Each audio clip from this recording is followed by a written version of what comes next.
he saw it was always, I think it was Korean and Japanese with the Taekwondo and Judo and this and that. But he's like, yo, he was one of the first ones to have like a, Chinese Kung Fu class in Seattle and California. Then I like that it had different people that he taught and who he worked with talked about it. His wife, his daughter was a lot of the narrator in it. Like I told you before, I do follow him on Instagram, but it's his daughter that does a lot of the posting on his page, the Bruce Lee page on Instagram. And his thing was more philosophy, like makes you think, like you just see two red cups. I see more than that. I see the white around the white cup that holds this, and then why you think is it red? Like he makes you think more. Like the whole thing about the water is like, yo, water could do so much. Yeah. I was like, holy shit! And all that stuff. I was like, damn. I seen Bruce Lee movies, but never into this in depth. They were talking about. Yeah, I wish it was longer. I wish there was like a few parts to it. I felt like I got to know him, but he died so young. I wish there was more to it. He was only like 33. Like Al was saying, like the racism part was one thing, like I said, eye-opening to me, because the way they used to portray the Chinese back in the days is kind of like the Mexicans now. Yeah. They treated them like kind of like they were poor and they were here to take the poor man's job. Back in the 60s and 70s, that they would just be like the poor people. That's the way they treated them. And then similar to like a lot of the portrayal of a lot of the black cartoons, like with the big lips, they used to do that with the Chinese. They would make them look kind of goofy. With the big teeth in the front. Yeah, big teeth with the eyes and the way they all looked. It portrayed a lot of them. And then like Al said, they used to have hire American actors and actresses to play Asian parts. So they were really like and they used to call them Orientals. So a lot of that stuff was like holy shit. And then, as I was saying, I think it was the 70s, like a lot when Muhammad Ali would start speaking, because Muhammad Ali was saying like how they were getting treated, and then they were saying a lot of white Americans were saying like that you should be more like the Asians, because things got so bad for the black people that they started looking at Asians more higher than the black people who are American. Yeah. So they were even saying like you should act more like the Chinese or Asian and stay quiet. And stay quiet because they were more obedient and stuff like that, which is that shit was fucking crazy. It was fucked up, and then like so. It gives a good history on that. It gives a good history of his childhood. Like I didn't know he was a kid actor. Yeah, that's. I didn't know a lot of that stuff. I just wish it could have gotten a little bit towards the older years and stuff like that. But just like you said, he died young, so this. He died 32 years old. He was like 32, 33. But this guy, like for me, growing up, he was like my idol. I don't know why, but I don't know, and I think. Also, stupid as it is, they used to call me Lee. So, stupid as it is, I used to think like I used to just love Bruce Lee, because some people used to call me Bruce Lee or at my block. And the thing is that he probably had no more than 7 movies. But you always waited for that Saturday to see a Bruce Lee movie, and every time it's like we just watched the Jordan documentary. Yeah. Every time we did something, we said Jordan, or we said Kobe. We throw a kick or a punch, Bruce Lee, this and that. Now we say Jackie Chan because Jackie Chan's the person that took over. No lie. Today, when I watched the documentary, I was working out because I wanted to see him work out. Yeah. So I was working out, and I kept going, "What the?" Yo, and that was just. And my girl later on was like, "Yo, what were you doing? Were you doing like a dog sound?" I said, "No, keep going, what the?"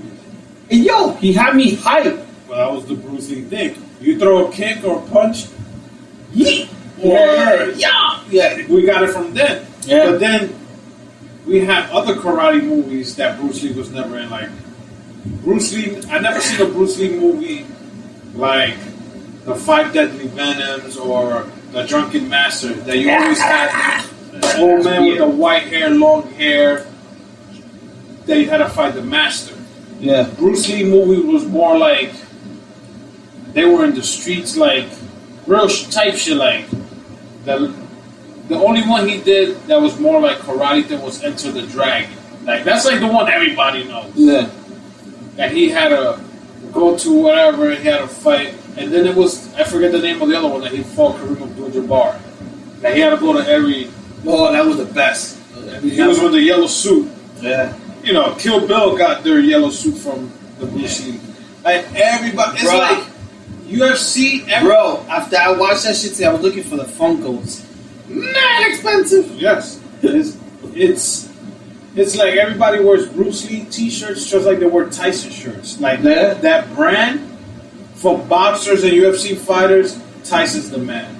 For UFC fighters or whatever, Bruce Lee's the man. It's like even this man's been dead for almost 30 years. At 32. And that's the thing, that was the surprising. I'm like, he died such a young age and how much of an impact this guy has. Like, there's a lot of people who don't know. Like, my daughter may not know karate, but if I tell Bruce Lee, she knows Of course. who he is. If you don't know boxing, and you he's say a Mike cool Tyson, DJ yeah, on the t-shirts. that's what it is. But yeah, people like like I said, it was great. Now that I got the ESPN app, I'll start watching the Junior Seau one. That was a great one. Which is awesome. I'm probably gonna finish it today. I gotta watch the Lance Armstrong. There's a lot of them that I've been wanting to watch them now. The Michael Vick one, the brand new one. I'll watch all that shit. So, man, like I said, man, this guy was for me an idol when I was young. Even like towards the end, I got emotional. I was like, man, like, because it took me back to being like a little kid. And then when they wrote that Enter the Dragon worldwide did $91 million back in that day. Mm-hmm. I think it was 73, 74. Yeah. They say if you make that it was like now, $400. It would be $521 million. So it tells you he was way ahead because he wanted to bring the Asian action hero to United States because he was already with the first movie he did. He became popular in Hong Kong. So what he wanted to do is what Jackie Chan did. Yeah, Jackie Chan would have never been able to do that if it wasn't for Bruce Lee. Because now all we say is Jackie Chan, but Jackie Chan is not as big as Bruce Lee. He's not. They don't have clothes after him. No. But his movies... They don't got statues. His movies... If Bruce Lee was still alive and was able to keep doing movies... that Jackie Chan brand... probably would have been a little higher.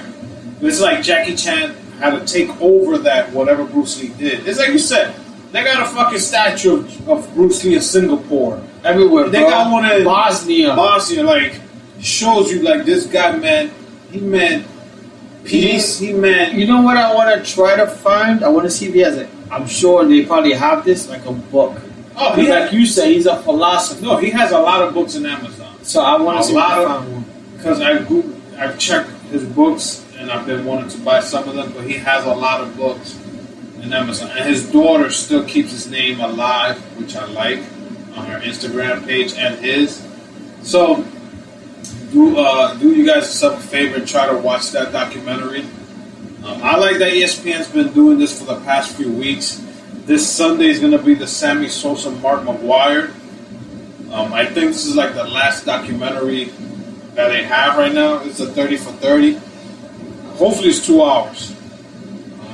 Maybe this will bring baseball back. Because this is what brought baseball back. Let's see, man. McGuire and Sosa. Sosa with the 2 fingers in the heart, kissing it, saying peace to everybody. We need 2 guys like this in baseball right now.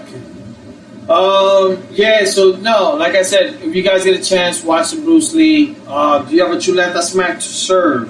Me, I got no Chuleta smack. No, we gotta start getting back on it. We can still get. I got one, but it's not probably the best one. But My Chuleta smack goes to Carol G. What? The singer? Yeah.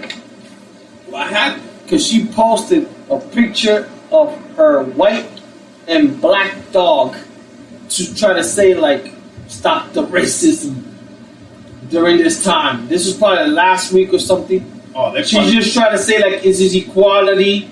Like my dog, who's white and black.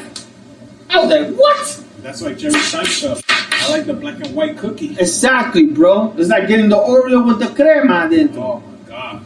So yeah, so let that smack for her. Yeah, I know it right on her post. Oh, whatever he does.